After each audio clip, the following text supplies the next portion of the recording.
చేశాడే అబ్బాడి దెబ్బ చిత్తు చిత్తు చేశాడే అమ్మమ్మమ్మ ఎత్తి కొడేశాడే అబ్బాడి దెబ్బ చిత్తు చిత్తు చేశాడే నిమ్మకూరు రోడ్డు దాటి నీ వస్తే నిడుమోలు లాకు కడ ఆపేస్తే నిమ్మకూరు రోడ్డు దాటి నీ వస్తే నిడుమోలు లాకు కడ ఆపేస్తే ఏలికేస్తే కాలికేసి కాలికేస్తే ఏలికేసి ముద్దిచ్చి పోవేమే బజ్జిల బుజ్జి ముచ్చటైన తెచ్చవేమే అరెరెరె ముద్దిచ్చి పోవేమే బజ్జిల బుజ్జి ముచ్చటైన తెచ్చవేమే bye bye bye bye.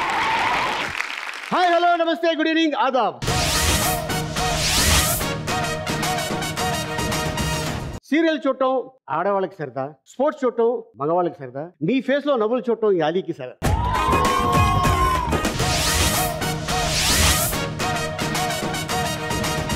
So ఇప్పుడు నేను చేసిన సాంగ్ మీ అందరికి తెలుసు. ఇది డ్రైవర్ రాముడు సినిమా. ఈ సినిమాకి ఒక విచిత్రం జరిగింది. ఏంటంటే జెంట్స్ క్యూలో చాలామంది మగవాళ్ళు ఉన్నారు, నాకు టికెట్ దొరకదు. నేను చిన్నోడిని, గ్యారెంటీగా తొక్కేస్తారు నన్ను. ఆడవాళ్ళ లైన్లో నుంచుంటే మగవాళ్ళకి టికెట్ ఇచ్చేవాళ్ళు కాదు అప్పట్లో. సో చాలామంది ఆంటీలు నుంచో ఉన్నారు. నేను వెళ్ళి మామూలుగా టికెట్ అడిగితే ఎవరు కదా అని చెప్పి అన్నారు. అయ్యో పాపం పిల్లోడు మగవాళ్ళు ఉన్నాడే పాపం అని చెప్పేసి టికెట్ తీసి నాకు ఇచ్చారు. మరి రామారావు గారు స్క్రీన్ మీద కనిపించగానే పౌనకం వచ్చేస్తుంది. వాళ్ళ పక్కన కదా కూర్చున్నాను, అన్నాను. అక్కడ కొట్టున్నాను, పక్కోళ్ళు నన్ను కొట్టింది కాదు. ఎరా మగవాళ్ళకి ఎక్కేసి టికెట్ దొరుకుతాను. లేదక్క లైన్లో నుంచి ఉంటే నాకు ఎవరు, అందుకోసం మిమ్మల్ని అడిగాను చెప్పాను. సో ఈ పాటకి చేయడం రీజన్ ఏంటంటే ఆ స్టార్ ఎవరో మీకు తెలుసు. మరి అంత మహానుభావుడు పక్కన ఈవిడి మహానటి ఈరోజు మన గెస్ట్గా వచ్చున్నారు. మరి ఆవిడని పిలిచేద్దాం. Let's welcome Jayasudha. తను తారాలోకంలో ఓ అందాల జాబిలి, వెండి తెరకు దొరికిన ఓ బంగారు ఆభరణం. తనో కారణ జన్మురాలు, కళామ తల్లికి సేవలందించి ప్రేక్షక హృదయాలను దోచుకున్నారు. పన్నంటి కాపురం మూవీతో ఎంట్రీ కొట్టి అభిమానుల మది కొల్లగొట్టి సహజ నటిగా ముద్ర వేసుకున్నారు. ఎన్నో వైవిధ్యమైన పాత్రలకు జీవం పోసి తనకి తానే సాటి అని నిరూపించుకుంది జయసుధ.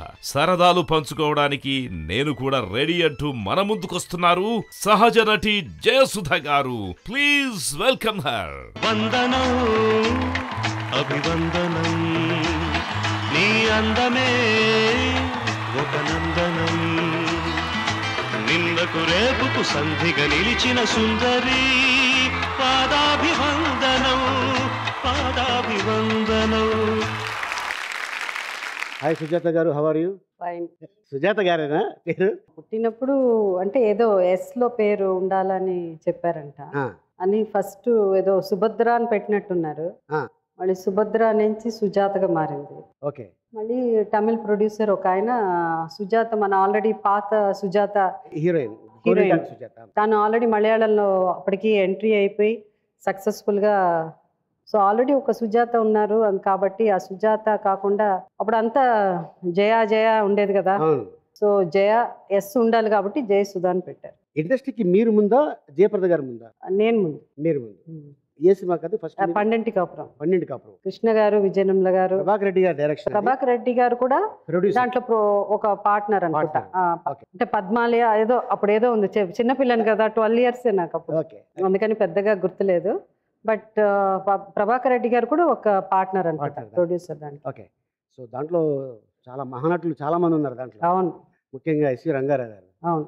ఓకే. ఫస్ట్ ఇండస్ట్రీకి మీ వాళ్ళు ఎవరన్నా వచ్చారా లేకపోతే మీరే వచ్చారు? ఫస్ట్ ఇండస్ట్రీ కంటే ఉన్న ఆంటీ ఉన్నారు కదా, విజయనిర్మల గారు. విజయనిర్మల గారు ఆంటీ వచ్చారు. దాని తర్వాత నేను. అంటే ఎలాగ మీకు చుట్టం ఆవిడ? విజయనిర్మల గారు ఫాదరు, మా నాన్నగారు ఫాదరు. ఓకే. ఇద్దరు అన్నదమ్ములు. వాళ్ళిద్దరు close own brothers. Okay. So వాళ్ళిద్దరు వాళ్ళ పిల్లలు కాబట్టి ఓకే, ఫస్ట్ కజిన్స్ వాళ్ళు. ఓకే. సో అయితే మిమ్మల్ని ఇండస్ట్రీకి తీసుకొచ్చింది విజయనిర్మల గారు. సో ఆ సినిమాతో స్టార్ట్. అవును. ఏం రకం ఇది? మాది నేటివ్ ప్లేస్ చెన్నై. చెన్నై అంటే తెలుగు వాళ్ళమే కానీ ఒకప్పుడు మెడ్రాస్ స్టేట్ కదా, అప్పుడు సో అక్కడ మా నాన్నగారు పుట్టింది కూడా చెన్నైయే. చెన్నైలోనే. మా నాన్నగారు వాళ్ళ నాన్నగారు పుట్టింది కూడా చెన్నైయే. సో మా ఓహో. Great grand father. అంటే ఫాదర్ సైడ్ కానీ మదర్ సైడ్ కానీ ఆంధ్రప్రదేశ్లో ఎక్కడ? మా మదరు, మా తాతయ్య గారు వాళ్ళంతా విజయనగరం. విజయనగరం. అలాగే మా నాన్నగారు అంటే మా మదర్ అంటే మా గ్రాండ్ మదర్ ఆమెమో తిరుపతి. ఓకే. సో ఉన్నారు ఓకే. తిరుపతికి అను విజయనగరానికి రూట్స్ అక్కడి నుంచి ఉన్నాయి. ఓకే. సో అయితే అక్కడి నుంచే యా రావటం. ఓకే. ఓన్లీ మా ఫాదర్ అక్కడే చెన్నైలో పుట్టడం వల్ల మాకు అలా. మీరు ఏం చదివారు అక్క మీరు? +2. +2 చదివారు. అదే చాలా కష్టమైంది. అది +2 రావడానికే పెద్ద కష్టమైంది. ఓకే. సో చాలా చిన్న ఏజ్ లోనే మీరు హీరోయిన్ అయిపోయారు కదా? అంటే 12 years అప్పుడు ఏమైందంటే ఆ ఏజ్ వచ్చి ఏ క్యారెక్టర్ చేయడానికి అలాంటి క్యారెక్టర్స్ వస్తేనే మనం చేయగలం. 12 years అప్పుడు. ఓకే. దాని తర్వాత ఒక 6 months 7 months గ్యాప్ అయింది. దాని తర్వాత కొంచెం క్యారెక్టర్ డిఫరెంట్ రోల్స్ చేశాను నేను. ఎక్కువ ఆ క్యారెక్టర్స్ అంతా నాకు వచ్చింది తమిళ పిక్చర్లు. ఓకే. బాలచంద్ర గారు సినిమాలు. ఇది కథ కదా? లే అది హీరోయిన్. ఓకే. ఫస్ట్ అరంగేట్రం అని ఒక పిక్చరు, దాంట్లో ప్రమీళ హీరోయిన్. ప్రమీళకి సిస్టర్స్ ఇద్దరు ముగ్గురు, ఒకటి జై చిత్ర, ఒకటి నేను, బ్రదర్ ఏమో కమల్ హాసన్. సో నాకు 15 years ఎంతో ఉంటుంది, కమల్కి ఎంత 18 ఎంతో కమల్కి. అంత మేము యాజ్ అ టీనేజర్, జయ చిత్రకి ఏదో ఏజ్. సో నాకంటే 1 year పెద్ద చిత్ర. సో అట్లా మేము ఆ 16-17 years అప్పుడు ఆ క్యారెక్టర్స్ ఎక్కువ చేస్తాం బాలచంద్ర గారి సినిమాలో. దాని తర్వాత మళ్ళీ సొల్లత్తా నెనికరేన్ బాలచంద్ర గారు తీశారు. దాంట్లో మళ్ళీ ఒక క్యారెక్టర్ నేను, మళ్ళీ కమల్ హాసన్ దాంట్లో. తర్వాత నా నవల్ నీళ్ళైన ఒక పిక్చర్ తీశారు, దాంట్లో జమినీ గణేషన్ గారు ఓన్ ప్రొడక్షన్, అది బాలచంద్ర గారి డైరెక్షన్. మళ్ళీ నేను కమల్ ఒక పేర్. సో ఏంటంటే ఆ ఏజ్ బిట్వీన్ 14, 15, 16, 17, 18 మధ్య 17 మధ్య ఎక్కువ ఈ టైప్ ఆఫ్ యంగ్ పేర్ ఉంటారు కదా, అలాంటి క్యారెక్టర్స్ నేను కమల్ చాలా సినిమాలు చేశాను తమిళ్. సో ఫస్ట్ బ్రేక్ వచ్చింది లక్ష్మణ రేఖ హీరోయిన్గా తెలుగులో. అది బాగానే సక్సెస్ అయింది. దాని తర్వాత రాఘవేంద్రరావు గారి జ్యోతి సినిమాతో ఇంతవరకు నేను కంటిన్యూ అవుతున్నానంటే ఆ సినిమా వల్లే. సో పెద్ద హిట్. ఆ రోజుల్లో ఒక 16 years గర్ల్ వచ్చి అంత పెద్ద క్యారెక్టర్ చేయడం అన్నది సెన్సేషనల్ అయింది. చాలా మెచ్యూర్డ్ రోల్ కదా. సిరిమల్లె పువ్వల్లే నవ్వు, చిన్నారి పాపల్లే నువ్వు, అది చాలా పెద్ద హిట్. రామారావు గారితో ఫస్ట్ ఏ సినిమా హీరోయిన్ గా? రామారావు గారు నేను 2 సినిమాలు హీరోయిన్ గా చేయకముందు 2 సినిమాలు చేశాను. ఎదురీతను ఒక పిక్చర్, చాలా ఇంపార్టెంట్ క్యారెక్టర్, సెకండ్ హీరోయిన్ అది, వాణిశ్రీ గారు హీరోయిన్ అది. దాని తర్వాత ఆయనకి కోడలుగా ఒక సినిమా చేశాను, సంసారం అన్న పిక్చర్. దాంట్లో జమున గారు, రామారావు గారు, ఆయన కోడలుగా యాక్ట్ చేశాను. రామారావు గారితో ఫస్ట్ సినిమా నేను చేసింది అంటే హీరోయిన్ అంటే ఆల్మోస్ట్ హీరోయిన్ క్యారెక్టర్. లాస్ట్ లో మానట్ అప్పుడు 2 heroines లాగే అది కూడా, అడవి రాముడు. దాని తర్వాత ఇంకా అడవి రాముడు తర్వాత ఇంకా చాలా సినిమాలు, డ్రైవర్ రాముడు, అది ఇది. అరకు వెళ్ళి చేశారు కదా డ్రైవర్ రాముడు. డ్రైవర్ రాముడు ఎలా ఉండేది ఆయనతో ఎక్స్పీరియన్స్? ఇండస్ట్రీకి వచ్చినప్పుడు మా జనరేషన్ వచ్చి కొంచెం డిఫరెంట్, ప్రీవియస్ జనరేషన్ కంటే కొంచెం డిఫరెంట్గా ఉన్నింది. అది కూడా చెన్నైలో పుట్టిన వాళ్ళకి చాలా ధైర్యం ఎక్కువ, ఒక డిఫరెంట్గా అంటే వెరీ కాన్ఫిడెన్స్ లెవెల్ ఎక్కువ ఉంటుంది. So I was little different మిగతా వాళ్ళకంటే, అంటే మా బ్యాచ్లో కొంచెం ఎక్కువ. సో రామారావు గారు అంటే తెలిసేది కదా, సినిమా అంటే 12 కపురం అది యాక్ట్ చేసినా కూడా ఏమని చెప్పగలనంటే భయం అనేది ఉండేది కాదు. పెద్దవాళ్ళు కాబట్టి మర్యాద ఉండేది కానీ భయం ఉండేది కాదు. సీనియర్ యాక్టర్ అంటే నేర్చుకోవాలి, వాళ్ళ దగ్గర చూడాలి, నేర్చుకోవాలి అన్నది మాకు ముందే చెప్పేస్తారు. వాళ్ళు రాగానే సెట్కి రాగానే వాళ్ళకి నమస్కారం పెట్టాలి, లేచి నించోవాలి పెద్దవాళ్ళు వస్తే. ఆ డిసిప్లిన్ అంతా మన ఇండస్ట్రీ మనకి ముందు అందరూ చెప్పేవాళ్ళు, పెద్దవాళ్ళు మనకంటే సీనియర్స్ చెప్పేవాళ్ళు. సో అట్లా అది పాటించగా భయం ఎప్పుడు ఉండేది కాదు, భయం ఉండేది కాదు. సో ఆ కమ్యూనికేషన్ ఇది రామారావు గారు కానీ నాగేశ్వరరావు గారు కానీ ఆ కంఫర్ట్ జోన్, మనకు కంఫర్టబుల్గా ఉంటేనే మనం పర్ఫామ్ చేయగలం కదా. సో అందువల్ల బాగానే మాట్లాడేవారు బోత్ ఆఫ్ దెమ్. షూటింగ్ టైంలో చాలా రిజర్వ్గా ఉంటారు కదా మీరు? అంటే నాకు బాగా తెలిసిన వాళ్ళైతే బాగా మాట్లాడతాను, తెలియని వాళ్ళైతే అంటే రిజర్వ్ అని చెప్పలేం కానీ కొంచెం అంటే ఇప్పుడు చూస్తే వెనక్కి తిరిగి చూస్తే కొంచెం మూడీ ఏమో అని అనిపించేది నాకు. అంటే నాకు ఇష్టమైన నాకు తెలిసిన సబ్జెక్ట్ ఏదున్నా గంటల తరబడి మాట్లాడేదాన్ని. లేకపోతే ఏదో ఒక అంటే ఆ రోజుల్లో ఏంటంటే ఒక నావల్లో ఒకటి బుక్ తీసుకుని వచ్చి చదువుకోవడం అన్నది ఒక విధంగా ఆ డిస్టెన్స్ మెయింటైన్ చేయడం కోసం. సో ఖాళీగా ఇలా కూర్చున్నా ఉంటే ఎవరికి వాళ్ళు వచ్చి కూర్చుని పక్కన కూర్చునేసి ఇంకా కబుర్లు మాట్లాడతారు, చెప్తారు. కబుర్లు చెప్తారు. సో అందువల్ల ఎందుకులే అని ఆ రోజుల్లో హీరోయిన్లన్నా చాలా మంది ఏదో వాళ్ళకి వాళ్ళకి ఇష్టమైన పుస్తకాలు ఏదో తెచ్చుకుని చదువుకునేవాళ్ళు. మీరు స్కూల్ డేస్లో కానీ కాలేజ్ డేస్లో కానీ టాంబాయ్ అంట కదా? స్కూల్లో టాంబాయ్ అంటే ఏం లేదు, చిన్నప్పటి నుంచే మా నాన్నగారు నాకు ఏదో ఫంక్షన్స్ ఏదన్నా అట్లా ఫెస్టివల్ ఉంటే ఏదో ఫ్రాక్లు అలా కొనిచ్చేవాళ్ళు. కానీ అదేంటో వెస్టర్న్, ఎప్పుడు షర్టు ప్యాంటుతో పెరిగిందాన్ని నేను. ఆ సైకిల్ ఒకటి ఇచ్చేసారు, ఆ సైకిల్ ఎక్కి అలా తిరుగుతూ ఉండేదాన్ని. మాకు ఒక గ్యాంగ్ ఉండేదన్నమాట, చిన్న గ్యాంగ్. నాకు ఒక 9 years ఉంటే ఒకళ్ళకి 8, ఒకటి 7, 6, 5 వరకు వాళ్ళంతా నా గ్యాంగ్.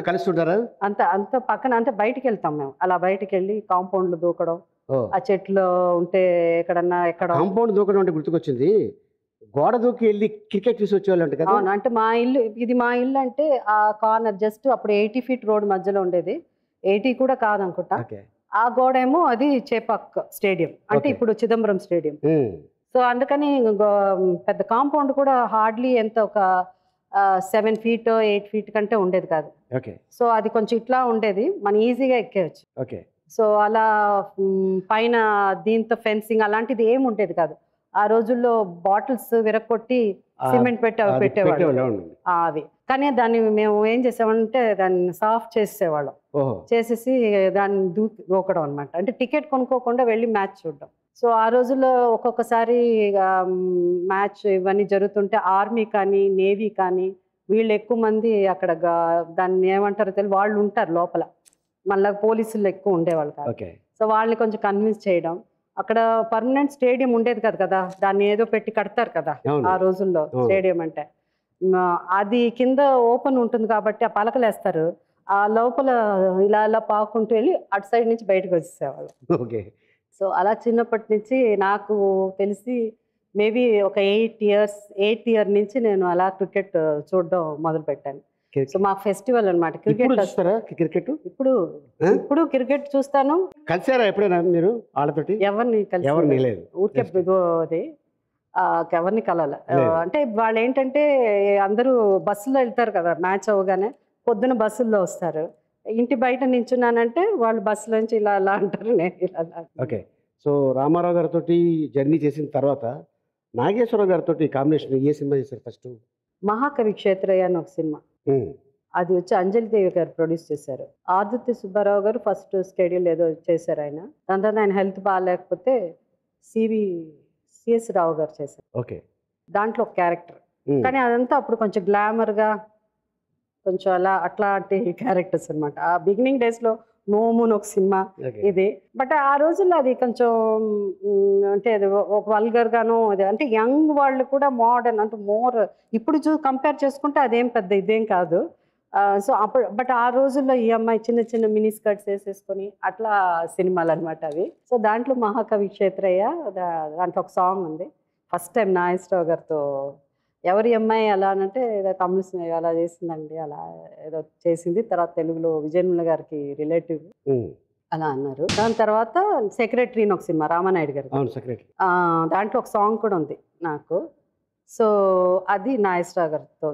దాని తర్వాత ఆయనతో ఫస్ట్ చేసిన హీరోయిన్ ఏదో సినిమా దాగ్ అని హిందీ సినిమా తెలుగులో చేశారు, వాణిశ్రీ గారు నేను. అట్లా మెల్లిగా రామారావు గారితోనూ అలాగే చేశాను, 2 సినిమాలు సపోర్టింగ్ రోల్స్లో చేసి హీరోయిన్.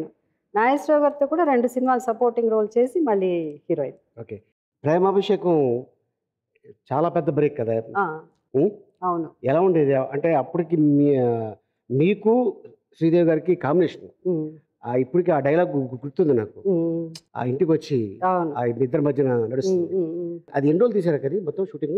యాక్చువల్గా ప్రేమాభిషేకం టైంలో నేను 3 హీరోయిన్స్, అప్పుడు జయసుధ, జయప్రద, శ్రీదేవి. నేను ఫస్ట్ వచ్చిన తర్వాత జయప్రద, శ్రీదేవి చిన్నప్పటి నుంచి చేసిన తర్వాత హీరోయిన్ అయింది. సో 3 బాగా పాపులర్గా టాప్ పొజిషన్లో ఉన్నాం. ఆ రోజుల్లో తెలుగు ఇండస్ట్రీలో వీళ్ళు 3 తప్ప వేరే ఎవరు లేరు. సో వీళ్ళు 3 షేర్ చేసుకునేవాళ్ళు. సీరియస్ రోల్, పర్ఫార్మెన్స్ రోల్ ఏదైనా ఉంటే జయసుధ, అందంగా కొంచెం ఒక సాఫ్ట్ క్యారెక్టర్ ఏదైనా ఉంటే జయప్రద, బాగా గ్లామరస్ రోల్ ఉంటే శ్రీదేవి. సో ఈ ముగ్గురు ఇట్లా షేర్ చేసుకునేవాళ్ళు. అలాంటి సమయంలో ప్రేమాభిషేకంలో హీరోయిన్ వచ్చి శ్రీదేవి. ఈ క్యారెక్టర్ వచ్చి హార్డ్లీ 10 days క్యారెక్టర్. ఓకే. ఎవరిని పెట్టాలి, ఎవరు చేస్తారు ఈ క్యారెక్టర్, పైగా గ్లామరైజ్, పెద్ద మేకప్ అంతా ఉండకూడదు. అంటే అది ఒక ప్రాస్టిట్యూట్ కాల్ గర్ల్ క్యారెక్టర్ అయినా కూడా ఆమెను చూసినప్పుడు చాలా పవిత్రంగా, చాలా ఇదిగా ఉండాలి. బట్ ఎవరు చేస్తారు అని వాళ్ళు లక్ష్మి గారిని అనుకున్నారు. హీరోయిన్ జయప్రద జయసుధ ఇద్దరు చేయరు. సో మరి ఎవరిని అని అనుకున్నారు వాళ్ళు. అనుకున్న తర్వాత మరి ఎందుకో నాగేశ్వర్ అన్నారంట, ఇప్పుడున్న జనరేషన్ హీరోయిన్ అయితేనే బాగుంటుంది కదా అంటే, వాళ్ళిద్దరు చేయరండి అలా అని. ఒకసారి అడిగి చూడండి, అట్ ది మోస్ట్ నో అంటారు అంతే కదా అలా అని అంటే, అప్పుడు అప్పటికే డైరెక్టర్ గారి సినిమాలో, దాసరి గారి సినిమాలు నేను చాలా సినిమాలు చేస్తున్నా. అయితే అప్పుడు సరే అని అడిగారు నన్ను. అడగగానే ఫస్ట్ కొంచెం ఆలోచించాను. శ్రీదేవి ఉంది, పైగా మేకప్, నాకు అవి భయం లేదు. అక్కడ హీరోయిన్ అందంగా ఉంటారు, నేనేమన్నా తక్కువ కనిపిస్తానో, నాకెప్పుడు నాకు తెలుసు నా లిమిట్స్ ఏంటో, నేనేమిటో తెలుసు. కానీ ఆ క్యారెక్టర్ని ఎట్లా యాక్సెప్ట్ చేస్తారు జనం, అది డైరెక్టర్ గారు చెప్పినప్పుడు ఒకలా ఉంటుంది, ఆన్ స్క్రీన్ చూసినప్పుడు ఒకలా వచ్చింది ఆ క్యారెక్టర్. సో కొంచెం భయపడ్డాను. బట్ డైరెక్టర్ గారు అన్నా, నువ్వు వదిలే, నేను ఉన్నాను కదా, నీకు మంచి పేరు వస్తుంది, నీకే పేరు వస్తుంది అందరికంటే అని చెప్పారు. అంటే సరే అని ఆ సినిమా సైన్ చేశాం. ఫస్ట్ డే షూటింగ్కి వెళ్ళగానే అస్సలు మేకప్ వేసుకోకూడదు అన్నారు. సో టోటల్ మేకప్ తీసేసి, మేకపే లేదు అసలు, మేకప్ లేకుండా చేసాము. అండ్ అది పెద్ద సెన్సేషన్ అయిపోయింది. ఆ సినిమాకి నాకు ఫిలింఫేర్ బెస్ట్ యాక్ట్రెస్ అవార్డు వచ్చింది, Nandi award, state best actress award వచ్చింది. ఎన్ని అవార్డులు ఉన్నాయి అన్ని అవార్డులు ఆ సినిమాకి వచ్చింది అనమాట. అంటే క్యారెక్టర్ చిన్నది కానీ character is very powerful. Premabhishekam release అయిన తర్వాత పబ్లిక్లో రియాక్షన్ ఎలా ఉండేది అక్క మీరు వెళ్తున్నప్పుడు? అంటే ఎవరన్నా చెప్పుంటే మీకు గ్యారంటీగా, ఎందుకంటే మేడం ఇట్లాంటి క్యారెక్టర్ చేస్తారు, మీరు ఎందుకు ఒప్పుకున్నారు, ఎందుకంటే మీరు ఆల్రెడీ ఆ టాప్ హీరోస్తో యాక్ట్ చేస్తారు కదా, ఇది డిగ్రేడ్ అని అలాంటి ఏదైనా కామెంట్ వచ్చిందా? వస్తూ ఉంటుంది. ఎందుకంటే జ్యోతి సినిమా చేసినప్పుడు 16 years నాకు, 16 పూర్తయి 17లో అడుగు పెట్టాను నేను. ఆ షూటింగ్ అప్పుడే నేను బర్త్డే పార్టీ కూడా చేసుకున్నాను. దాంట్లో ఏమో గుమ్మడి గారికి వైఫ్, చిన్న 16 ఏళ్ళ అమ్మాయి క్యాన్సర్ వస్తే తన ప్రేమికుని వదిలేసి ఆ హాస్పిటల్లో ఉన్న ఇంకో పేషెంట్కి, అంటే నాకున్న 6 monthsలో నేను ఏదైనా సాధించాలి, ఒక మంచి పని చేయాలని ఆ అమ్మాయి వెళ్ళి ఒక ఆస్తి వాళ్ళకి ఇవ్వడం కోసం ఒక ఓల్డ్ మ్యాన్ని పెళ్లి చేసుకుంటుంది. అసలు ఎట్లా 16 ఏళ్ళ అమ్మాయి వచ్చి పెద్ద ఆయన, ఒక 60 ఏళ్ళ ఆయన్ని పెళ్లి చేసుకునే క్యారెక్టర్ ఎట్లా చేస్తావు, దీంతో నీ కెరియర్ అయిపోయింది అలా అన్నారు. కానీ ఆ టైంలోనే నేను నాగేశ్వరరావు గారితో పిక్చర్ సెక్రటరీ అయిపోయింది, ఇంకా ఏదో ఎక్కడో కలిసాము. కలిసినప్పుడు ఆ అమ్మాయి, జయసుధ ఇట్రా అలా అన్నారు. సార్ నువ్వు జ్యోతి పిక్చర్ ఏదో చేసావా అలా అన్నారు. అంటే అవునండి అలా అని. ఎవరో డైరెక్షన్ అంటే రాఘవేంద్రరావు గారు అని, ప్రకాష్ రావు గారు అబ్బాయి, మీకు ఇప్పుడే అంతమంది బాబు చేశారు ఒక సినిమా, రాఘవేంద్ర గారు, ఇది సెకండ్ పిక్చర్. అంటే ఓహోహో చాలా బాగుందంట, మా ఆవిడ చూసింది, అన్నపూర్ణ అని వాళ్ళ ఆవిడ అన్నపూర్ణమ్మ గారు చూసినట్టున్నారు. చూసి చాలా బాగుంది, ఎవరో ఈ అమ్మాయి కొత్త అమ్మాయి వస్తున్నది, పెద్ద హీరోయిన్ అవుతుందని చెప్పి. సో నాకు అది లైఫ్ ఇచ్చింది ఆ సినిమా. అంటే ఆల్మోస్ట్ అప్పుడు ఒక సావిత్రి గారు తర్వాత వాణిశ్రీ గారు ఉన్నారు, ఇంకో ఒక ఆర్టిస్ట్. అంటే న్యాచురల్ గా మేము ఎప్పుడు అనుకోలేదు, కానీ కొన్ని సీన్స్ లో నా హెయిర్ లూజ్ హెయిర్, పెద్ద బొట్టు, చీర అవన్నీ చూసినప్పుడు సావిత్రి గారు బిగినింగ్ డేస్, ఆవిడ కూడా కొంచెం కర్లీగా. నేను సావిత్రి గారి పిక్చర్స్ పెద్ద చూసింది లేదు, ఎందుకంటే చెన్నైలో ఉండడం వల్ల చిన్నపిల్ల అప్పుడు. సో మాకు ఆ పిక్చర్లు చూడడం అన్నదే, సో అట్లా అప్పుడు చెప్పారు. సో అలా మనకి జరుగుతూనే ఉంటాయి. ప్రేమాభిషేకం తర్వాత ఇంత గ్లామర్ ఇట్లా చేస్తే అట్లా కెరియరే పోతుంది అన్నారు. అవార్డులు వచ్చింది. ఒక పెద్ద స్టార్స్, గ్లామరస్ స్టార్స్ ఉన్నా పక్కన ఎవరున్నా ఒక నటనతో వాళ్ళని ఆ సినిమాలో పేరు తెచ్చుకోవడం అన్నది ఆ సూపర్ స్టార్డమ్ ఆ రోజు. సో మా ఆడియన్స్ నుంచి ఎవరో క్వశ్చన్ ఏదో అడుగుతారంట, అడగండి. నమస్తే జయసుధ గారు. నమస్తే. నా పేరు ప్రియా అండి. చిన్నప్పటి నుంచి మీ సినిమాలు చూస్తున్నాను నేను. మీరన్న మీ మూవీస్ అన్న నాకు చాలా ఇష్టం. మీ మదర్ క్యారెక్టర్స్ చాలా బాగా చేస్తారు. ఇప్పటి వరకు మీకు చాలా నంది అవార్డ్స్ వచ్చాయి, ఫిల్మ్ఫేర్ అవార్డ్స్ వచ్చాయి మేడం. అయితే ఒక చిన్న డౌట్ నాకు, అలాగే మీకు పద్మశ్రీ కూడా వస్తే బాగుంటుందని మేము కోరుకుంటున్నాము. అది ఇంకా ఎందుకు దూరం అవుతుంది అని మీ మాటలోనే తెలుసుకోవాలని అనుకుంటున్నాం మేము. పద్మశ్రీ అన్నది చాలా కష్టం అండి. ఎందుకంటే ఇండియాలో ఎంతో మంది ఎన్నో సినిమాలు తీస్తున్నారు, డిఫరెంట్ లాంగ్వేజెస్, డిఫరెంట్ ఇండస్ట్రీస్ ఉన్నాయి. చాలా మందికి పద్మశ్రీ రాలేదు. వాణిశ్రీ గారికి, విజయ నిర్మల గారు Guinness book of world records, అసలు ఈ ప్రపంచంలో ఏ విమెన్ అంత డైరెక్టర్ అన్ని సినిమాలు డైరెక్ట్ చేయలేదు. సో ఆమెకి ఇవ్వలేదు. అలా చాలా మందికి ఇది పద్మశ్రీ అన్నది గవర్నమెంట్ రికమెండ్ చేయాలండి. ఒకవేళ గవర్నమెంట్ రికమెండ్ చేసినా అక్కడ కష్టం, సెంట్రల్లో కష్టం అవుతుంది. సో ఇది చాలా ఇబ్బంది. అండ్ మోస్ట్లీ ఎక్కడో ఒక డిస్క్రిమినేషన్ అన్నది ఉంది. సౌత్ ఇండియన్స్ అంటే సౌత్ వాళ్ళకి ఎప్పుడు న్యాయం జరగట్లేదు. తర్వాత కొన్ని వాళ్ళు డీప్గా, ఇది కాంట్రవర్షియల్ కాదు కానీ ఇది నిజం ఏంటంటే కొంతమంది హూ డోంట్ డిజర్వ్ పద్మశ్రీ, అంటే డిజర్వ్ అంటే నాట్ ఇన్ సెన్స్ వాళ్ళు ఇంకా టూ ఎర్లీ ఫర్ దెమ్, ఇంకా వాళ్ళకంటే బెటర్గా సాధించిన వాళ్ళు, ఎన్నో అవార్డ్స్ తీసుకున్న వాళ్ళు, ఇప్పుడు మాలాగా ఉన్నాం, డజన్ తీసుకుని ఉన్నాం అవార్డ్స్. నన్ను కూడా పక్కన పెట్టేస్తాను. నేను అనేది ఇంకా విజయనిర్మల గారి కోసం, ఇంకా నాకంటే సీనియర్ వాణిశ్రీ గారి కోసం ఇలా ఉన్నాం. వాళ్ళందరికి కూడా రావట్లేదు. కారణం ఏంటని తెలియదు. కానీ మా అందరి తర్వాత వచ్చిన ఒక హీరోయిన్, గ్లామర్ హీరోయిన్, చాలా తక్కువ సినిమాలు చేసిన హీరోయిన్స్ కొంతమంది ఉంటే వాళ్ళకి ఒక 3 సార్లు నేషనల్ అవార్డు వచ్చి, ఇప్పుడే వచ్చి ఒక 50 సినిమాలు కూడా చేయని ఎవరన్నా ఉంటే వాళ్ళకి ఇచ్చేస్తారు. అంటే 3 సార్లు నేషనల్ అవార్డు రావడమే గొప్ప అని వాళ్ళకి ఇచ్చేస్తారు. కానీ ఎవరో చెప్పారని, ఏదో చెప్పారని వాళ్ళకి అవార్డులు ఇవ్వడం అన్నది చాలా బాధాకరమైన విషయం. నాకైతే నమ్మకం లేదండి. కానీ మేము ప్రయత్నం చేయాలి. నేను ఇంతకుముందు అయితే ప్రయత్నం కూడా నాకు తెలిసేది కాదు. పద్మశ్రీకి మనం ప్రయత్నం చేయాలి అన్న విషయం నాకు తెలియదు అసలు. గవర్నమెంట్ రికమెండ్ చేయాలంటే మనం వెళ్ళి గవర్నమెంట్కి చెప్పాలి, నేను ఫలానా జయసుధా అండి, నేను ఇన్ని సినిమాలు చేశానండి, నేను అది చేశానండి, ఇది చేశానని మనం రాసి మన బయోడేటాలు వాళ్ళకి ఇవ్వాలి. నువ్వు ఎప్పుడన్నా నీకు ఇప్పుడు తెలిసి ఉంటుంది ఆ విషయం. అయితే నేను ఫస్ట్ టైం నాకు అది ఎప్పుడు తెలిసిందంటే, నేను ఎమ్మెల్యేగా ఉన్నప్పుడు అప్పుడే సీఎం గారిని కలవడానికి మా కాన్స్టిట్యున్సీ పని మీద వెళ్తే మన ఎవరో తెలిసిన సినిమా సంబంధం కాదు, వేరే సంగీతానికి సంబంధించి ఏదో బయట వాళ్ళు పక్కన కూర్చొని ఫైల్ పట్టుకుని ఉన్నారు. నా జయశ్రీ గారు, హలో అండి, మీ సినిమాలు అంటే ఇష్టం అండి, నేను సో అండి, అలా సరే అని. ఓకే సీఎం గారికి, అవునండి సీఎం గారి, ఏం లేదండి అది పద్మశ్రీ ఇది. అప్పుడు అతను చెప్తే తప్ప నాకు తెలియదు పద్మశ్రీ మనం వచ్చి గవర్నమెంట్కి మనం తీసుకెళ్లి ఫైల్ మనం బయోడేటాతో పెట్టాలని. అది నాకు చాలా కష్టం వేసింది. అసలు మనం అడిగితే తప్ప మనకు పద్మశ్రీ ఎందుకు? మనకి ఇన్ఫర్మేషన్ ఇది ఉంటుంది కదా, ఇదే ఉంటుందా, అదొక మినిస్ట్రీ ఉంది దాంట్లో, ఐపీఆర్. మనం అడగకుండానే మన వాళ్ళు మీకు ఇస్తున్నామండి అంటే మనం ఎంత me the contribution towards the film industry అని మా గవర్నమెంట్ హెస్ రికమెండెడ్ యూ అంటే అది నాకు పెద్ద దేవుడిచ్చినంత గిఫ్ట్గా నేను అనుకుంటాను. కానీ నేను సో అండి అని చెప్పి నేను వెళ్ళి నా గురించి మళ్ళీ నేను చెప్పుకోవడం అంటే అది కొంచెం ఇబ్బందిగా ఉన్నట్టు నాకు అనిపించింది. కానీ తప్పదు, మనం ఇస్తేనే పని జరుగుతుంది. ఇదే ఉంటుంది కదా స్వామి, అడగంది అమ్మ అయినా అన్నం పెట్టదని. ఇప్పుడు వెళ్ళి అది మీ డౌట్ క్లియర్ అయిపోయిందా? మీకు రావాలని మనస్ఫూర్తిగా కోరుకుంటున్నాం మేడం. Thank you. ఇద్దరు అబ్బాయిలు కదా మీకు? పెద్ద అబ్బాయి ఏం చేస్తున్నాడు ఇప్పుడు? పెద్ద అబ్బాయి వాడు జనరల్ గా రాస్తాడు, రైటర్ వాడు. షార్ట్ స్టోరీస్ అవి ఇవి అన్నది ఏదో వాడు ఒక దీంట్లో ఉంటాడు. చిన్న ఆయనేమో ఇప్పుడు నేషనల్ టీమ్ కి వాడు కోచ్, ఇప్పుడు నేషనల్ షూటర్ వాడు, బేసిక్లీ షూటింగ్ ఇది. సో ఇప్పుడు ఇండియన్ టీమ్ కి కోచ్ అయి ఉన్నాడు. ఢిల్లీలో ఎక్కువ నెలకి ఒక 15-20 days ఢిల్లీలో ఉంటాడు. బావగారు ఎక్కడ పరిచయం అక్క మీకు? నితిన్ గారు ఎక్కడ మన దాసరి గారు షూటింగ్, నాగేశ్వరరావు గారు హీరో ఏదో సినిమా దాంట్లో. అంటే వాళ్ళు since he was cousin, Jitendra గారి కజిన్ బ్రదర్ కాబట్టి వాళ్ళు అక్కడ బాంబేలో ఉంటే పిల్లడు ఇది అని ఇక్కడ చెన్నై పంపించారు.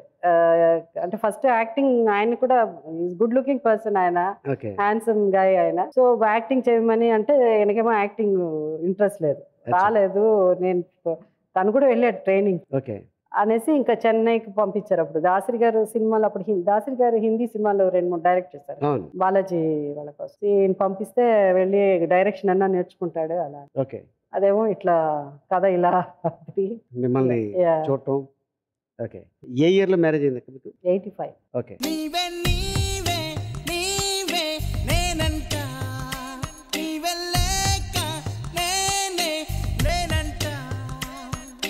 ఆల్మోస్ట్ 3 or 6'4" హైట్ ఆయన. ఆయన 6'3" అనుకుంటాను. 6'3". 6'3". మీ పెద్ద అబ్బాయి? మా పెద్ద అబ్బాయి 6'8". మా బాబాయ్ ఇప్పుడు పెళ్లి చేయాలంటే ఆ సేమ్ పెద్ద హైట్ అబ్బాయి అబ్బాయి 6'8", చిన్నవాడు 6'3". 6'3". అంటే నితిన్ గారి కంటే కొంచెం పొడుగా. అంటే ఇలా చూడలేము. మా ఇంట్లో నేనే షార్టెస్ట్ అసలు. ఓకే. సో మీ ఫ్యామిలీ మెంబర్స్ ఎంతమంది? నేను ఫస్ట్, నా తర్వాత 2 బ్రదర్స్, లాస్ట్ సుభాష్ని మా సిస్టర్. వాళ్ళందరూ ఎక్కడ ఉంటారు ఇప్పుడు? అందరూ చెన్నైలోనే ఉంటారు. చెన్నైలోనే. సో అప్పుడప్పుడు చెన్నై మీరు వెళ్తుంటారు? నేను తక్కువ వెళ్ళడం చెన్నై, వాళ్ళు వస్తారు ఇక్కడ. ఇప్పుడు మన ఆయనదేంటి, మన మణిరత్నం గారి సినిమా తమిళ పిక్చర్ ఒకటి చేసిన, అందుకని ఈ లాస్ట్ 3 months కొంచెం చెన్నైలో ఎక్కువ షూటింగ్ అనమాట. మహానటి అంటే సావిత్రి గారు, సహజ నటి అంటే జయసుధ గారు. సో ఈ బిరుదుకి అంటే మీ మీ ఒపీనియన్ ఏంటి? నాగేశ్వరరావు గారు అనేవారు, అసలు సహజ నటి ఏంటి, అసలు ఏంటి నాకు అర్థం కాలే ఇంతవరకు, నీకు ఎవరు ఇచ్చారు? అవంతా మీడియా వాళ్ళు ఇచ్చింది నాకు. ఆ రోజుల్లో జర్నలిస్ట్ ఒక ఆయన రాసి, సహజ నటి అంటే ఈమె కొంచెం న్యాచురల్గా ఉంటుంది అంటే, మెయిన్ థింగ్ ఏంటంటే అది ఎందుకు ఇచ్చారో నాకే అర్థం కాలే, బట్ ఇచ్చారు, మొత్తానికి సహజ నటిని ఇచ్చారు. అది అలా కంటిన్యూ అయిపోయింది. అయితే నాగేశ్వరరావు గారు అన్నారు, నువ్వు ఎట్లా సహజ నటి అని, అంటే నువ్వు సహజంగా చేస్తున్నావు, మేమంతా ఆర్టిఫిషియల్గా చేస్తున్నావా? నాగేశ్వరరావు కాన్వర్సేషన్స్, మా డిస్కషన్స్ అలాగే ఇలా ఉండేది. అంటే నాకు కూడా తెలియదండి, నాకు కూడా డౌట్ వచ్చి, నేను ఒక ఫ్యాన్, ఒక ఆమె ఉంది నాకు. కొంతమంది ఫ్యాన్స్ ఎప్పటి నుంచో ఉండేవాళ్ళు అలా కంటిన్యూ అవుతున్నారు. ఒక 30 years నుంచి ఒక ఫ్యాన్ అలా కంటిన్యూ, 40 years నుంచి ఒక ఫ్యాన్ అలా. ఎప్పుడన్నా ఫోన్లో మాట్లాడతారు, నన్ను ఎక్కువ ఇబ్బంది పెట్టరు, ఎప్పుడన్నా అవసరం అయితేనే ఫోన్. ఒక ఆమె విజయవాడలో ఉన్నారు, తర్వాత ఇంకోళ్ళు ఎక్కడో విజయవాడలో ఉన్న పేరు పద్మావతి. అమ్మ ఒకప్పుడు ఈ షో చూస్తే ఆమె చాలా హ్యాపీగా ఫీల్ అవుతుంది.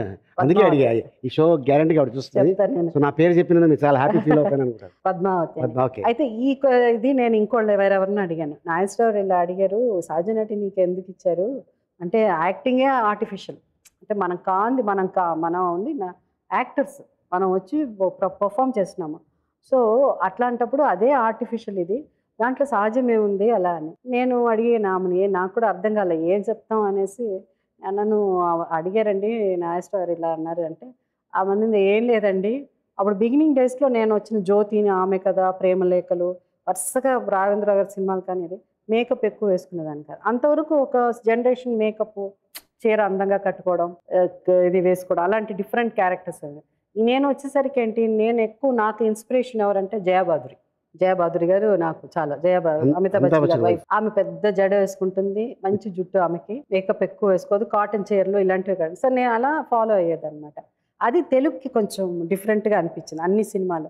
చాలామంది అంటారు, ఇట్లా ఏంటమ్మా ఇంట్లో హీరోయిన్ లాగా కొంచెం ఐలాష్ వేసుకోవచ్చు కదా నువ్వు, అది చాలామందికి న్యాచురల్ అనిపించింది. దాని తర్వాత నాకు వయ్యారంగా నడవడం, కానీ హీరోయిన్స్ అంటే ఆ రోజుల్లో ఇట్లా నడుస్తుంది. సావిత్రి గారు అలా నడవరు, నాకు అసలు నడకే రాదు. నాకు మా ఆంటీ విజయనిర్మల గారే నడక నేర్పించారు. ఎందుకంటే నడవమంటే మగపిల్లల్లాగా, అంటే నేను ఫస్ట్ నుంచి చిన్నప్పుడు చెప్పాను కదా, ఆ టాంబాయ్ లాగా ప్యాంట్, కూర్చోవడం కూడా ఆడపిల్లలు కూర్చున్నట్టు, ఒక కాలు ఇటు పెట్టి కూర్చుంటుంది, మధ్యలో ఇలా చేరు పెట్టుకుని. నా రాఘవేంద్ర గారు, అమ్మ నువ్వు వచ్చి ఆడపిల్లడి, మగపిల్లడి కాదు, సరిగ్గా కూర్చోవడం కూడా నేర్పించారు వాళ్ళు. పుస్తకాలు తల మీద పెట్టి, బుక్స్ పెట్టి ఒకలాంటి ఒక వాక్ ఒకలాగా మారే. సో అంత కాలు ఇలా కూర్చుంటే కాలు తీసి సోఫ మీద ఇలా పెట్టుకునే ఆడ లక్షణాలు ఏమి ఉండేది. సో అలా నాకు అన్ని ట్రైనింగ్ ఇచ్చారు. సో ఆమె ఏం చెప్పిందంటే, మీరు ఒక హీరోయిన్కి ఉండేది న్యాచురల్ నడవడం కూడా ఎంత నేర్పించినా, క్యారెక్టర్ నడవడం కానీ ఇది మామూలుగా ఉంటుంది. సినిమాలో కూడా వంట చేయడం సీన్ వచ్చినా, కూర్చున్నా కూడా ఎక్కడ మీరు యాక్ట్ చేసినట్టు అనిపించదు. అందుకని వాళ్ళు సహజ నటి ఇచ్చారేమో అనండి.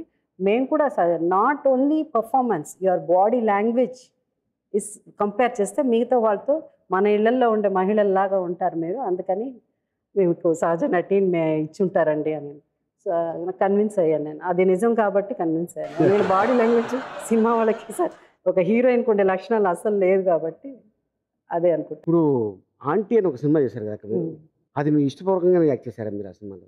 ఆంటీ అదే 3 అబ్బాయిలు ఫాల్ ఇన్ లవ్, బట్ అది కూడా ఒక క్యాన్సర్ పేషెంట్ గురించి.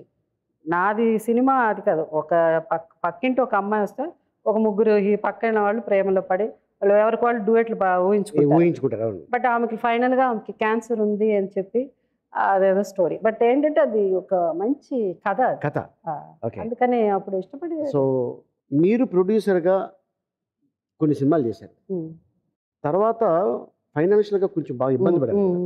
ఏ సినిమాలో పోయింది, ఏ సినిమాలో మీకు వచ్చింది? మాకు పెళ్ళి అయిన తర్వాత నితిన్ గారికి నాకు మ్యారేజ్ అయిన తర్వాత ఆ, నితిన్ గారు నేను ఎప్పుడు నితిన్ గారు వచ్చేసరి డైరెక్షన్ కోసం వచ్చారు కదా చెన్నైకి. అవును. వచ్చినప్పుడు నితిన్ గారిని నేను అన్నా, నేనైతే బిజీ యాక్టర్గా ఉన్నా, నాకేంటంటే అబ్బా పెళ్ళైపోయింది, నా భర్త పనిచేస్తే నేను సినిమాలు ఎప్పుడు సినిమాలు మానేయడమే. ఓకే. అదేమో జరగలేదు ఇప్పటివరకు. ఇప్పుడు దాకా నీ ముందు ఇప్పుడు కూర్చొని మాట్లాడుతున్నాను ఇంకా సినిమాలు చేస్తూ. అయితే నితిన్ గారికి చెప్పాను, మీరు డైరెక్ట్ చేయండి, మనం ఒక పిక్చర్ తీద్దాం, నేను మన ప్రొడ్యూస్ ఎక్కడ మనకు డబ్బులు ఎక్కడ ఉంది అలా. లేదు నేను ప్రొడ్యూస్ చేస్తాను. అంటే ఆయనకి ఏంటంటే చేసుకుని భార్య డబ్బులతో సినిమా డైరెక్ట్ చేయడము అవన్నీ వద్దులే అనుకున్నాడు ఆయన. నేను లేదు, బయట ఎవరు ఇవ్వరు కదా అవకాశం, ఆయన ఏమో ట్రై చేసే రకం కూడా కాదు ఆయన.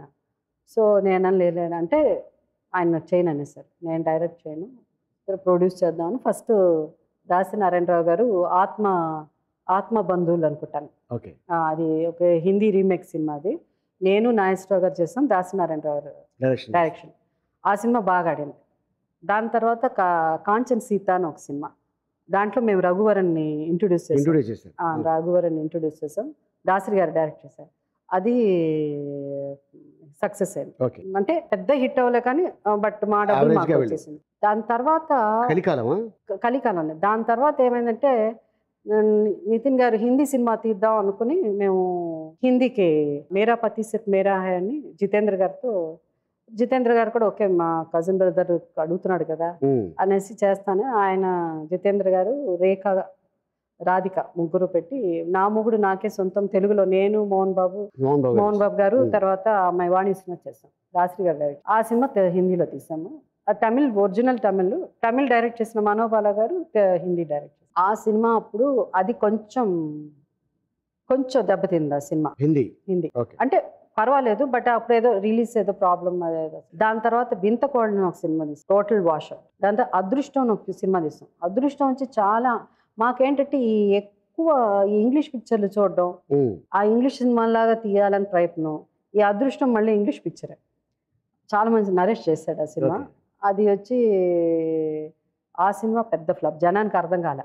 అది అంటే ఫేట్ ఒక క్యారెక్టర్, అదృష్టం అన్నది ఒక క్యారెక్టర్, ఫేట్ డెస్టినీ ఒక క్యారెక్టర్ లాగా వస్తుంది. మనం దేవుళ్ళ వస్తేనే మనం జనానికి అర్థం అవుతుంది. డెస్టినీ క్యారెక్టర్లా వస్తే మనకి ఆ రోజుల్లో మరీ టూ ఫార్వర్డ్ అనమాట ఆలోచన విధంగా. సో అది అందలే మన వాళ్ళకి. సూపర్ బట్ అమేజింగ్ పిక్చర్, నేను తీసిన సినిమాల్లో బెస్ట్ పిక్చర్ అది అదృష్టం. మంచి songs, super hit songs, Anand melon music ఇచ్చారు దానికి. దాని తర్వాత దాంట్లో కొంచెం పోయింది, దీంట్లో కొంచెం పోతా ఉన్నింది. దాని తర్వాత hands up cinema, hands up washout. Hands up అంటే టోటల్ మొత్తం హ్యాండ్సప్ అయిపోయింది. దాంట్లో ఒక క్యారెక్టర్ చేశారు కదా అన్నయ్య మెగాస్టార్ గారు, చిరంజీవి గారు హ్యాండ్సప్ చేశారు. అది పెద్ద అంటే చిరంజీవి గారు ఉన్నారని తెలియదు. ఆయన పోస్ట్ వేసినా ఓపెనింగ్ వచ్చేదేమో, ఆ పోస్ట్ వద్దన్నారు. ఆయన ఎందుకు ఉన్నారంటే ఆయన చెప్పిన దాంట్లో ఒక న్యాయం ఉంది. వచ్చిన తర్వాత ఈ పెద్ద క్యారెక్టర్ ఉంటుందేమో మనకు, వాళ్ళకి ఇంకా అప్పుడు స్పెషల్ అపీరియన్స్. ఇప్పుడు హిందీలో అయితే అమితాబ్ బచ్చన్ గారు అలా వచ్చి ఒక సీన్ అట్ట వచ్చి హలో చెప్పేసి వెళ్ళిపోతారు. అలా షారుఖ్, అసలు మన ఆడియన్స్ ఇంకా అలాంటివి ఇంకా డైజెస్ట్ చేసుకోలేరు. ఇక నా ఫ్యాన్స్ వచ్చి మీరేమన్నా ఇంత చిన్న క్యారెక్టర్ చేశారంటారు. అది స్పెషల్ అపీరియన్స్, అది గెస్ట్ అపీరియన్స్ అన్నది మన వాళ్ళు అంత ఇంకా ఆ ఆలోచన కొంచెం తక్కువ ఉండేది. సో అందువల్ల ఆయన అన్నారు ఇన్కేస్ సడన్గా ఏదో నాకు పెద్దగా ఉందని చెప్పి తీరా వస్తే లాస్ట్లో ఒకే ఒక ఫైట్ బిట్ ఏదో చేసి అంటారేమో, వద్దు వచ్చిన తర్వాత సర్ప్రైజ్గా ఉంటుంది అని. అదే రివర్స్ కొట్టింది అనమాట. రివర్స్ కొట్టిన జనం థియేటర్కి ఓపెనింగ్ లేదు సినిమాకి, ఓపెనింగ్ లేదు. అది మళ్ళీ ఇంగ్లీష్ పిక్చర్, అది కూడా అది inspired by English, another stake out అని ఇంగ్లీష్ పిక్చర్ అది. దాంతో కానీ అది ఒకేసారి అంత అంటే ఒక విమెన్ కష్టపడి పనిచేసి చేసినప్పుడు ఒక్కసారి దెబ్బతింటే అవుతుందంటే, పైగా నాకేంటంటే ఎవరన్నా వచ్చి డబ్బులు కట్టాలండి, పెన్ ఇదైపోయింది డిలే, ఒక్కడు కనిపిస్తే కూడా నాకు చేతులు కాళ్ళు. అందుకని ఏమున్నా ముందు అమ్మేసేయండి, ఇచ్చేసేయండి, అప్పులో ఉన్న వాళ్ళు కనిపించకూడదు నాకు. సో ఆ సినిమా అప్పుడు టోటల్గా ఆ 3 సినిమాల్లో ఒక్కొక్క ప్రాపర్టీ ఎగిరిపోతా ఉండింది. So almost wash out. సాగర సంగమం ఫస్ట్ మీరు చేయాల్సిన సినిమా కదా? ఎందుకు రిజెక్ట్ చేశారు అది? సాగర్ సంగమం సినిమా నేను సైన్ చేశాను. చేసిన తర్వాత డేట్ ఒకటి ఇచ్చారు. ఆ డేట్ ఏమైందంటే కమల్ హాసన్ గారు తమిళ్లో సూపర్ Busy. పెద్ద హీరో ఆయన అప్పుడు బాగా బిజీ షెడ్యూల్ మార్చేశారు తను. మార్చేసరికి ఏమవుతుంది, నాకేమో పక్కన రామారావు గారు నాగేశ్వరరావు గారు. ఇప్పుడు ఆ సినిమా ఒక షెడ్యూల్ సెకండ్ మారిపోతున్నది. ఒకసారి ఓకే అడ్జస్ట్ చేసుకుని నేను ఇంట్లో కూర్చున్నాను. రెండోసారి షెడ్యూల్ అనేసరికి అది రామారావు గారితో నాగేశ్వరరావు గారితో చెప్పింది. వాళ్ళు నేను డేట్లు ఇచ్చి వాళ్ళ సినిమాలు పోగొట్టుకోలేను కదా. అప్పుడు నేను అన్నాను, సార్ నా కోసం మార్చండి, ఒక షెడ్యూల్ వేరే షెడ్యూల్. అయ్యో కమల్ హాసన్ గారు ఇచ్చారండి, మేమేం చేయలేము అలా ఎలా అని చెప్పేసి ఆ సినిమా పోయి అడ్వాన్స్ కూడా తిరిగి తీసుకున్నాను. అటు వెళ్ళింది జయసుధ గారి ప్లేస్ లో జయప్రద గారు నా ఫ్రెండే చేసింది కాబట్టి ఓకే. యాక్చువల్గా ఆ క్యారెక్టర్ తనకే బాగుంటుంది నాకంటే. అది ఒక విధంగా బ్లెస్సింగ్ ఇన్ డిస్గైజ్ లాగా జయప్రద గారికి ఆ క్యారెక్టర్ బాగుంటుందేమో. నాకు అది చూసిన తర్వాత నాకు జయప్రద బాగుంది అనిపించింది ఆ సినిమాలో. జయసుధ ఉండుంటే ఒకలా వేరేలా ఉండుండేదేమో, బట్ ఆ సినిమాకి అది అంతవరకు పర్ఫెక్ట్. కమల్ హాసన్ గారికి చాలా కోపం వచ్చింది, బుద్ధి ఉందా నీకు, అదే అంత మంచి సినిమాని ఎట్లా వదులుకుంటాను అని ఆయన చీవాట్లు కూడా పెట్టారు. పేరులో పోటీ ఉండేది జయసుధ జయప్రద, యాక్టింగ్లో పోటీ ఉండేది. సో రియల్ లైఫ్లో పోటీ ఎప్పుడైనా వచ్చిందా?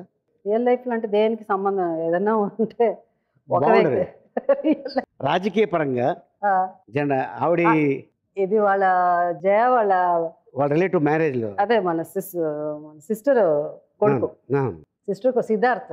అవును, సిద్ధార్థ్ అంటే కూడా జయప్రద కొడుకు లాగే కదా. చిన్నప్పటి నుంచి తనే పెంచింది కాబట్టి.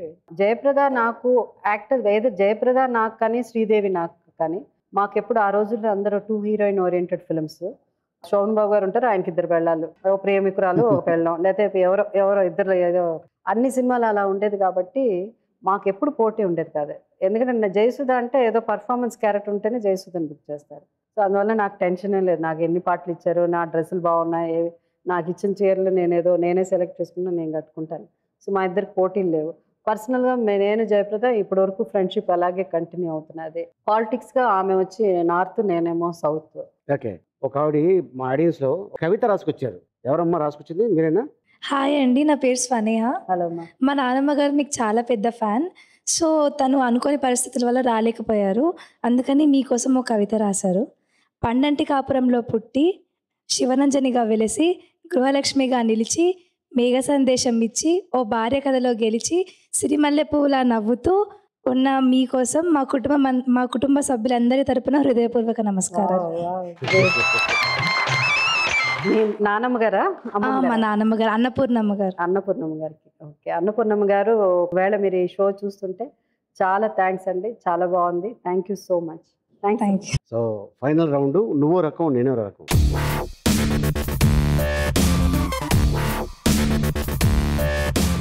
సింగిల్ వర్డ్లో ఒక క్వశ్చన్ అడుగుతాను, సింగిల్ వర్డ్లో మీరు ఆన్సర్ చేయాలి. పరీక్ష అంటేనే భయం. Okay. Telugu industry my life. Best director? K Balachandra. Telugu director? అందరూ బాగా డైరెక్ట్ చేస్తారు, ముగ్గురు. ఆల్ ఆర్ గుడ్, బెస్టే. పద్మశ్రీ అంటే చేతికి అందింది నోటికి అందదు అంటారు అది. ఓకే. కొడుకులు? ప్రాణం. నితిన్ గారు? ఆయన కూడా నా ప్రాణం. Politics is good. Cricket? My soul. NTR? Amazing human being. ANR?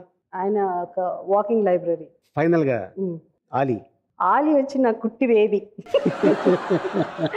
ఎందుకంటే నేను రావేంద్ర గారు నేను ఒక సినిమా చేసాము, నిండు నూరేళ్ళు. దాంట్లో ఇంత వాడు ఆలీ అన్నమాట. చాలా ఎంత ముద్దుగా ఉండేవాడో చిన్నప్పటి నుంచి. మీ అందరికీ ఒక విషయం చెప్పాలి, మా నాన్నగారు మా మదర్ ఎప్పుడు సినిమా వాళ్ళలాగా ఎప్పుడు లేరు. వాళ్ళు మా నాన్నగారు ఇండస్ట్రీలో రమేష్ గారు అంటే చాలా అందరికీ, అంటే మా జనరేషన్ వాళ్ళందరికీ తెలుసు, చాలా స్ట్రిక్ట్గా చాలా డిసిప్లైన్డ్గా ఉండేవారు. మా మదర్ చాలా సాఫ్ట్. ఆమె నిన్న చెప్పా, మా రేపు ఆలీ షో ఉంది అంటే ఇంతకుముందే నాకు ఒకసారి చెప్పారు, ఏంటంటే నాకు ఒక్కసారి ఆలీని కల్పించు. చిన్నప్పుడు షూటింగ్కి వచ్చినారు, ఆ షూటింగ్ ఎందుకంటే ఏం లేదు, వాడు బుగ్గ ఇలా పట్టుకుని ఇలా గిల్లాలి అనిపించింది అలా అని. నేనే ఇంటికి వచ్చి కలుస్తాను. తన కోసం అని షో చూస్తారంట. సిరులొలికించే చిన్ని నవ్వులే మణిమాణిక్యాలు, చీకటి ఎరగని బాబు కన్నులే మలగని దీపాలు. థ్యాంక్ యూ అక్క. అమ్మకి నా నమస్కారం. నేను తప్పకుండా ఇంటికి వస్తాను అమ్మని చూడటానికి. So thank you so much అలీతో సరదాగా నా షోకి వచ్చినందుకు థ్యాంక్ యూ.